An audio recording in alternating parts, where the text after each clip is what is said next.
మావోయిస్టులన్నా నక్సలైట్లన్నా మొన్న ఒక police officer ఎక్కడో మాట్లాడుతుంటే విన్నానండి నేను.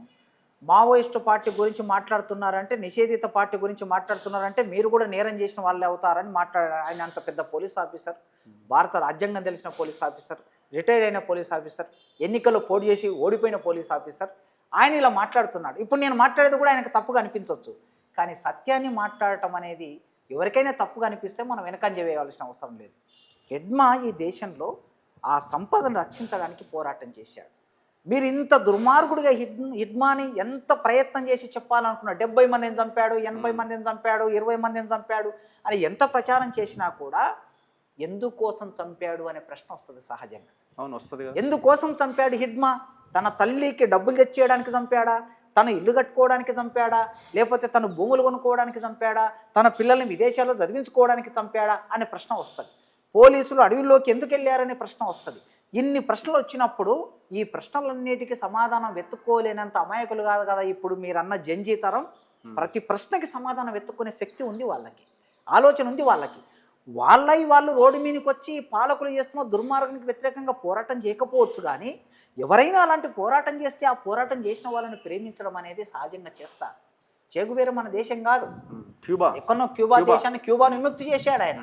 వెనిజులాలో పోరాటం చేశాడు. అన్ని చోట్ల అడవుల్లో ఉండి పోరాటం చేసి ఆ దేశాలకు స్వాతంత్రం తెచ్చిపెట్టినటువంటి వ్యక్తిని మన యువతరము ఎదల మీద బొమ్మ వేసుకొని, ఈడ బాడీ మీద బొమ్మ వేసుకొని, వీపు మీద బొమ్మ వేసుకొని, టీషర్ట్ల మీద బొమ్మలు వేసుకొని ప్రేమిస్తున్నాం. మనం ప్రజల కోసం పనిచేశాడు కనుక ప్రేమిస్తున్నాం. ఆ విధంగానే హెడ్మాని ఈ దేశ ప్రజల కోసం పనిచేశాడు, ఈ దేశం కోసమే ఒరిగిపోయాడని ఈ దేశ యువతరం భావిస్తుంది. అలా భావించడం తప్పు కాదు. అలాంటి వ్యక్తులు నిలబెట్టుకోవటం అనేది మనందరి బాధ్యత. మరోవైపు ఎంత అన్యాయం అంటే చూడండి అండి, ఒకవేళ ఒక మనిషి మీ చేతుల్లోకి దొరికాడు అనుకోండి, మీరే లొంగిపోవాలంటున్నారు కదా. ఆయనేమో ఆయుధం పట్టుకొని మీతో యుద్ధం చేస్తున్నప్పుడు నిజంగా ఎన్కౌంటర్ జరిగితే ఆ ఎన్కౌంటర్లోనే చనిపోతే అది ఓకే. ఒకవైపు మీరు ఏం చెప్తున్నారంటే ఆయన చేతిలో ఆయుధం ఉంటే ఎదుట ఎవరు నిలబడలేరు అని మీరు చెప్తున్నారు. ఆయన నిజంగా చేతిలో ఆయుధం పట్టుకొని నిలబడి ఉంటే ఒక్క పోలీసుకు కూడా చిన్న గాయం కాకుండా హిడ్మా భార్య చనిపోయారు అంటే దీన్ని మనం ఎట్లా అర్థం చేసుకోవాలి? కనుక పత్రికలు చెప్తున్నాయి, మీడియా చెప్తున్నది, చాలామంది మేధావులు పౌరకుల సంఘంలో చెప్తున్నారు ఆయనని సజీవంగా బెజవాడ పట్టణంలో పట్టుకొని తీసుకెళ్ళి చంపారు అని అంటున్నారు. అందుకోసమే మీ చేతిలో దొరికినప్పుడు కేసు పెట్టి రాజ్యాంగబద్ధంగా అరెస్ట్ చేసి ఆయనను జైల్లో పెట్టి విచారించవచ్చు కదండి. 70 మంది పోలీసులను చంపాడు అంటున్నారు కదా. 70 మంది పోలీసులను చంపాడు కనుక ఈయనకు ఉరిశిక్ష వేస్తున్నామని ప్రకటించవచ్చు కదా. ఆనాడు బ్రిటిష్ ప్రభుత్వం ఏ విధంగా అయితే భగత్ సింగ్ను ఉరిశిక్ష వేసి చంపిందో ఆ విధంగా మీరు ఉరిశిక్ష చేయొచ్చు విచారించి. మరి ఉరిశిక్ష చేయకుండా తీసుకెళ్ళి చంపేశారు కనుక సహజంగా ఇలాంటి స్పందన సమాజం నుంచి వస్తుంది. కానీ అంటే అవతలి వైపు నుంచి మాట్లాడుతున్న వాళ్ళు ఏంటంటే, ఇప్పుడు మీరు అన్నట్టుగానే పోలీసులని చంపారు, హింసని ప్రేరేపించారు, సరే మీరు అనొచ్చు వాళ్ళ కోసం చేయలేదు అని. కానీ ఇటువైపున నష్టపోయింది కూడా అమాయకులే కదా. ఇప్పుడు రాజ్యాంగం ఏం చెప్తున్నది? రాజ్యాంగం ప్రకారం చట్టాలు, పార్లమెంటు, అసెంబ్లీ ఇవన్నీ మనకి వ్యవస్థ అనేది ఏర్పాటై ఉన్నది. ఈ వ్యవస్థలో ఇది నిషేధితమైనటువంటి టీం కదా. సో నిషేధిత టీంకి మీరు ఎట్లా సపోర్ట్ చేస్తారు? ఆ నిషేధిత టీంలో ఉన్నటువంటి మనుషులని మీరు ఎట్లా సపోర్ట్ చేస్తారు? వీళ్ళంతా రాజ్యాంగ వ్యతిరేకులు కదా. ఈ చర్చను లేపుతున్నారు గట్టిగా.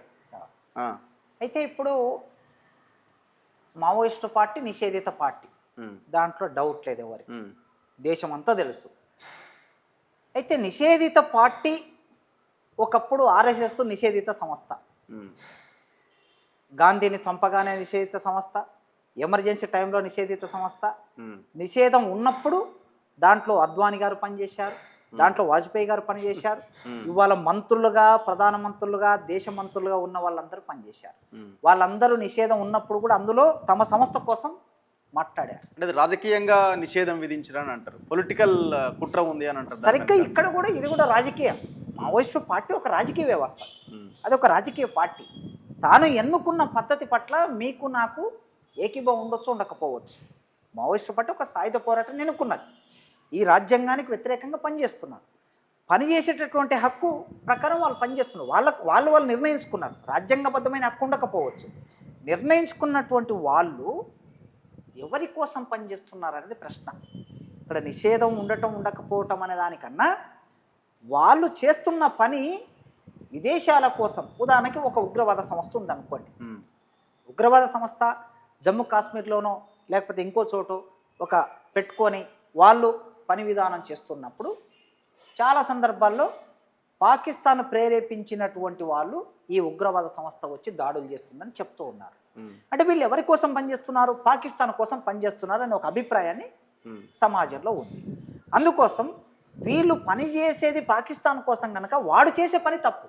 ఉమ్, ఇక్కడ నిషేధించబడినటువంటి మావోయిస్టు పార్టీ పనిచేస్తున్నది రైతుల కోసం, నిరుద్యోగుల కోసం, శ్రామికుల కోసం, సామాన్యుల కోసం, ఈ దేశ సంపద అందరికీ సమానంగా అందాలనే ఒక ఆకాంక్ష కోసం, కన్నీటి లేని సమాజం ఉండాలని కోరుకుంటూ వాళ్ళు పనిచేస్తున్నారు. పైగా ఆ బిడ్డలందరూ ఎవరు? ఉమ్, ఇక్కడ ఇంజనీరింగ్ కాలేజీలో, ఇక్కడ డిగ్రీ కాలేజీలలో, ఇక్కడ తర్వాత మెడికల్ కాలేజీలలో చదువుకున్నటువంటి అపురూపమైనటువంటి ఈ దేశ సంపద, ఈ దేశ నాలెడ్జ్ వెళ్ళి వాళ్ళు పోరాటం చేస్తున్నారు.